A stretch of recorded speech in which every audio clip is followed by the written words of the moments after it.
चरण तीर्थंकर समन भगवान महावीर स्वामी जी के चरणों में कोटि से वंदन। एक भव अवतारी श्रेष्ठ चक्रवर्ती विष्णु प्रतिज्ञाधारी अखंड बाल ब्रह्मचारी आचार्य सम्राट श्री जयमल जी माता के चरणों में कोटि से वंदन। उन्हीं के 11वें प्रतिशत संत सुमेरु सरल मना प्रधान चेता आचार्य सम्राट श्री जी महाराज तेजस्वाधिपति व्याख्यान वाचस्पति वचन सिद्ध साधक उग्र बिहारी आदि कवि 12वें प्रतिशत आचार्य प्रवचन बाकी चंद्र जी महाराज घोर तपस्वी उपादेश श्री गुणवंत चंद्र जी महाराज ऐसे सेम कंपनी मॉडल के प्रारंभ करता मेरे जीवन उद्धारक पूज्य गुरुदेव डॉक्टर श्री पदम चंद्र जी महाराज को वंदन करते हुए सभी गुरु भगवंतों को वंदन करती हूँ। स्वामी जी की दीक्षा। नमो अनंत स्वामी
पिछले इन दिनों से आप सुन रहे हो तप के प्रकार। तप के टोटल 12 प्रकार बताए हैं, 6 बाह्य और 6 आभ्यंतर। बंधुओं, उससे आभ्यंतर के अंदर वयावत को एक तप बताया है। वयावत को सेवा भी कहते हैं, सुशिक्षा भी कहते हैं। सेवा करने से साधक को यह लोग सुख भी प्राप्त होता है और परलोक सुख की भी प्राप्ति होती है। बंधुओं, सेवा किस समय करनी चाहिए? कहा गया कि अगर किसी इंसान को सेवा की आवश्यकता होती है तो वहां पर स्वाध्याय को छोड़कर, ध्यान को छोड़कर पहले सेवा करने का कहा गया है। एक बार गौतम स्वामी ने भगवान महावीर स्वामी को पूछा कि हे बनते, एक साधक एक आपकी सेवा करता है और एक साधक अगर जो रोगी होते हैं, जो वृद्ध होते हैं, जो नवशिक्षित होते हैं, उनकी सेवा करता है, तो इन दोनों में से श्रेष्ठ कौन? तब भगवान महावीर स्वामी ने कहा जो रोगी होते हैं, जो वृद्ध होते हैं आदि, उनकी अगर सेवा करता है वहां पे श्रेष्ठ। बंधु, आप देखते हो कि इस संसार के अंदर जब उद्यान में जाते हो तो वहां पर तरह तरह के फूल आपको दिखेंगे और उस फूल भी तरह तरह के होंगे। उनके जो डालियां है, उनके जो फल है, वहां पे डिफरेंट टाइप होंगे। बंधुओं, वहां भिन्नता आपको दिखाई देगी। तो उस भिन्नता के आधार पर आप पहचान सकते हो कि ये कमल का फूल है, ये लोटस का फूल है। तो ठीक उसी प्रकार जिस तरह से प्रकृति के अंदर विभिन्न तरह के आपको फल फूल दिखाई देता है, वनस्पति का के अंदर भी विभिन्न तरह के आपको पता है, ठीक उसी प्रकार मानव जीवन के अंदर भी मानव का जो स्वभाव बताया है वहां पे भी क्या है, एक समान नहीं मिलेगा। एक ही माँ के जो 2 पुत्र होंगे तो वहां पे उनका स्वभाव भी अलग अलग हो, और अगर वह ट्विंस भी जन्म ले लेते हैं तो भी उनका स्वभाव अलग रहेगा, उनका गुण अलग रहेगा, उनका रंग सब कुछ अलग दिखने को मिलेगा। स्थानम सूत्र के अंदर प्रभु महावीर ने 4 प्रकार के कली बताए हैं। उस फूल के आधार पर 4 प्रकार के मनुष्य का स्वभाव बताया है। सबसे पहला आता है आम वृक्ष की कली। वहां वृक्ष जब बड़ा होता है तो उसको आम फल देने में कम से कम 12 साल लगते हैं, ऐसे बोलते थे। लेकिन अभी आप देखने को मिलेगा कि हाइब्रिड का जमाना आ गया। अभी तो जब जाओ तब मिल जाता है। पहले तो हर चीज का एक सीजन होता था कि इस सीजन के अंदर यही फ्रूट अवेलेबल होते, लेकिन आज ऐसा नहीं होता है। 12 महीना भी वो सारे फ्रूट मिल जाते हैं। बंधुओं, वो पहले ओरिजिनल थे, लेकिन अब आपको आर्टिफिशियल देखने को मिलते हैं। वह स्वाद में भी अंतर होता है और वह गुण के अंदर भी फर्क रहता है। तो जो आम का जो वृक्ष बताया है, वह आम का वृक्ष लंबे समय के बाद वह फल देता है और वहाँ साथ में छाया भी देती है। वहाँ सेवा बहुत करवाता है। सामने वालों को भी ढेर सारा वहाँ मैंगो उपलब्ध करवाता है और वहाँ पे छाया भी देती है। बंधु, कभी वहाँ फसल खराब भी हो सकती है और कभी वहाँ फसल अच्छी भी हो सकती है। जो साधक पहली श्रेणी के अंदर बताया, वहाँ मनुष्य आम वृक्ष की कली के समान जब किसी की सेवा करता है, तो वहाँ पर वक्त आने पर जब राजा प्रसन्न हो जाते या गुरु प्रसन्न हो जाते हैं या फिर सेठ प्रसन्न हो जाते हैं, तब जितना देना है वहाँ पर मालामाल हो जाता है व्यक्ति। जब राजा प्रसन्न हो गया तो वहाँ पर बंधुओं मान सम्मान मिल जाएगा। जब सेठ प्रसन्न हो जाता है तो उस समय वहाँ धन की प्राप्ति हो जाती है, लेकिन जब गुरु प्रसन्न हो जाते हैं तो वह शिष्य को ज्ञान की संपदा दे देते हैं। बंधुओं, आगे जाकर उसको मोक्ष की प्राप्ति भी हो सकती है। तो जो आम का वृक्ष बताया है, वहाँ पर लगने में बहुत समय लगता है।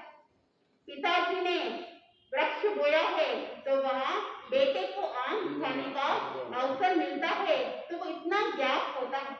तो उस समय वहाँ पर धैर्य रखना होता, सहनशीलता रखनी होती है। उदास नहीं होना कि बोया तो मैंने है लेकिन मुझे खाने का अवसर भी नहीं मिला। बंधुओं, वह मानव भी जब कोई कार्य करता है सेवा की, उस समय मन में उदास नहीं लाना, चिंता की भावना नहीं लानी कि मैं इतने लंबे समय से सेवा दे रहा हूँ, सेवा कर रहा हूँ, लेकिन मुझे जो फल मिलना चाहिए वो फल नहीं मिल रहा है। जब वक्त आएगा तो ऑटोमेटिक उस इंसान को मिल जाएगा। एक व्यक्ति राजा के पास नौकरी कर रहा था। 1 साल 2 साल ऐसे करते करते बहुत लंबे समय हो गए। वह व्यक्ति घर नहीं जाता था, वही राजमहल में ही रहता था। उसके मन में विचार आया कि 12 साल हो गए, मैं अपने परिवार से मिला नहीं, मुझे घर जाना।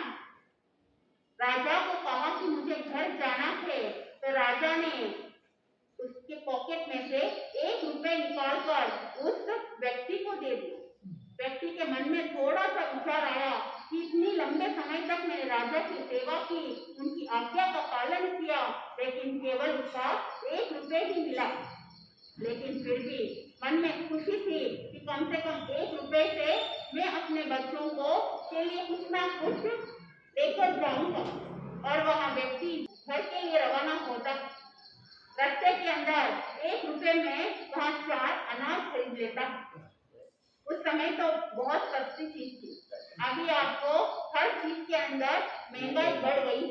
रात्रि हो जाती है तो वह व्यक्ति क्या करता है, एक गांव के अंदर वहीं विश्राम कर लेता है और सोचा जब सुबह होगी तो मैं लौट जाऊंगा। सुबह हुई, वहाँ नगर का राजा को कोई प्रॉब्लम हो जाती है और वैद्य जी ने कहा कि अगर इसको अनार की दवाई अगर देंगे तो वह ठीक हो सकता है। बंधुओं, उस नगर के अंदर अनार का फल कहीं था नहीं, तो फल ही नहीं था, वहाँ वृक्ष ही नहीं था, तो फल कहाँ से मिलेगा।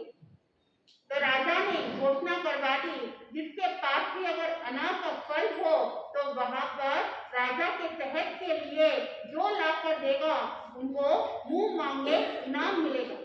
वह व्यक्ति भी उस घोषणा को सुन लेता है और वहाँ दरबार में जाता है और कहता है कि मेरे पास एक 4 अनाज है।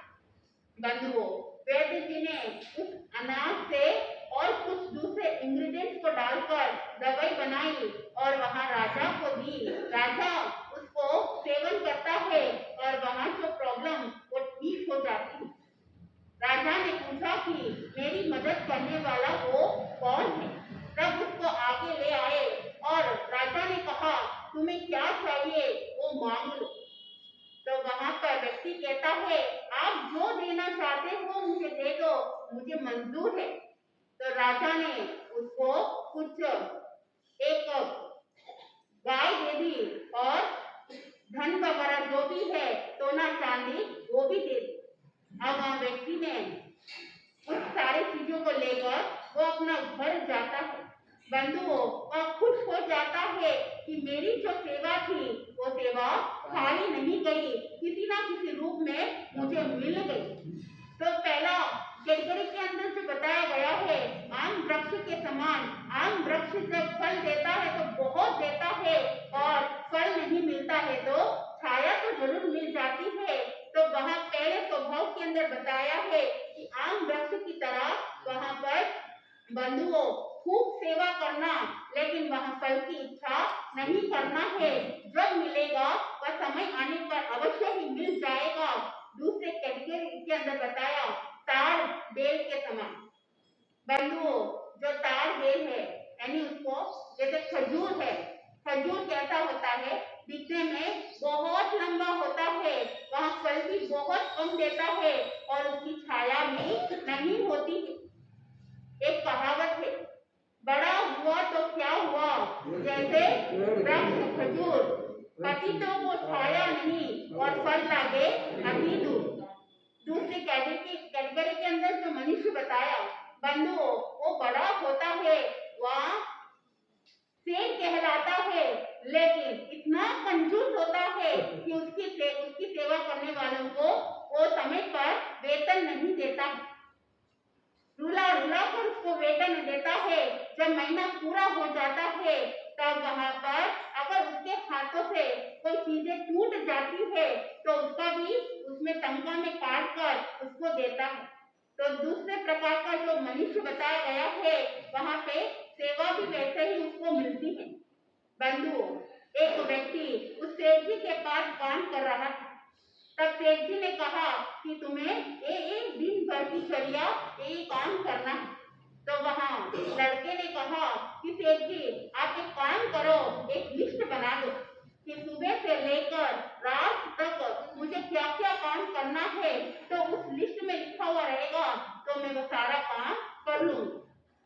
सेठ जी ने बता दिया कि दिनचर्या के अंदर क्या क्या वर्क करना है। एक बार सेठ जी और वो व्यक्ति भ्रमण के लिए जाते हैं एक नदी के किनारे।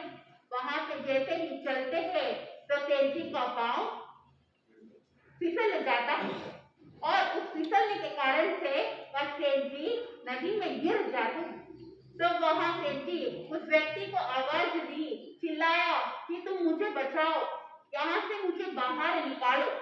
तो वहां व्यक्ति ने कहा सेठ जी रुको, आपने मुझे लिस्ट दी थी कि मुझे दिन भर में क्या क्या काम करना है, मैं लिस्ट तो देख लेता हूँ कि इसमें लिखा हुआ है या नहीं कि आप गिर जाओ तो आपको बाहर निकालना है या नहीं निकालना।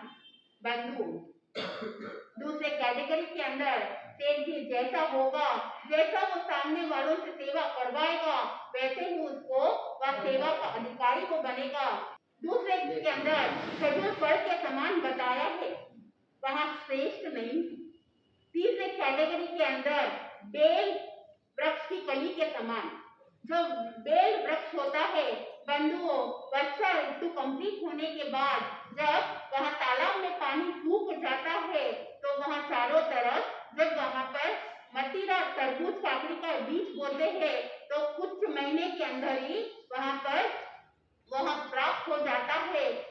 तीसरे कैटेगरी के अंदर जो बताया है बंधुओं वहाँ सेवा करवाता है, लेकिन जब वहाँ मन प्रसन्नचित हो जाता है तो वहाँ पर बहुत सारा इनाम उसको मिल जाता है।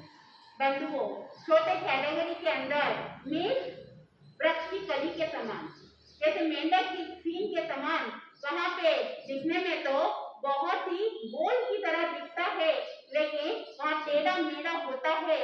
बंधुओं, मेष की कली के समान छोटे प्रकार के मनुष्य की कैटेगरी के अंदर बताया कि वहां पर सिर्फ बोलता है, वहां पे बढ़ावा देता है कि मैं ये कर दूंगा, वो कर दूंगा, लेकिन वक्त आने पर वहां कुछ भी नहीं करता।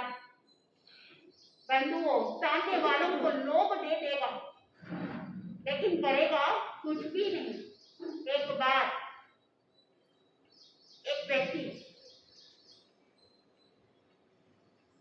राजा के सामने एक कविता सुने, तो वहां कविता को सुनकर वहां जो राजा है बहुत खुश हो जाता और उसको कह दिया कि मैं तुम्हें एक पाग बंधाऊंगा, पगड़ी बंधाऊंगा।